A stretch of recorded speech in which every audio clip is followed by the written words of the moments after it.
రాహుల్ గాంధీ భారత్ జోడో న్యాయ యాత్రకు ఆటంకాలు ఎదురవుతున్నాయి. అసోం ప్రభుత్వంపై రాహుల్ తీవ్ర విమర్శలు చేయడంతో కౌంటర్గా రాహుల్ యాత్రకు స్పీడ్ బ్రేకర్లు వేసింది హేమంత్ సర్కార్.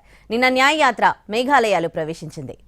అసోంలో రాహుల్ గాంధీ భారత్ జోడో న్యాయ యాత్ర ఉద్రిక్తతకు దారితీసింది. అసోం ముఖ్యమంత్రిపై రాహుల్ తీవ్ర అవినీతి విమర్శలు చేశారు. దీంతో ఆదివారం బీజేపీ శ్రేణుల నుంచి రాహుల్కు ప్రతిఘటన ఎదురైంది. నిన్న ఆలయంలో రాహుల్ గాంధీకి దర్శనానికి అనుమతి నిరాకరించారు. బటాద్రవధాన్ ఆలయ దర్శనానికి వెళ్లిన రాహుల్ గాంధీని అక్కడి అధికారులు లోపలికి అనుమతించలేదు. దీంతో ఆయన వాగ్వాదానికి దిగారు. నేనేం నేరం చేశా, ఎందుకు ఆలయంలోకి అనుమతించడం లేదు, ఆలయంలో ఎవరు ప్రవేశించాలో కూడా ప్రధాని మోడీనే నిర్ణయిస్తారా ఏంటి అంటూ అధికారుల్ని నిలదీశారు. ఆ తర్వాత నాగోవులో కార్యకర్తలతో నిరసన చేపట్టారాయన. యాత్రపై బీజేపీ శ్రేణులు జరిపిన దాడి ఉద్దేశపూర్వకమైందని ఆరోపిస్తూ దేశవ్యాప్త నిరసనలకు కాంగ్రెస్ పిలుపునిచ్చింది. మరోవైపు మోరిగావ్ జిల్లాలో పాదయాత్రను స్ట్రీట్ కార్నర్ సమావేశానికి అనుమతి నిరాకరించింది.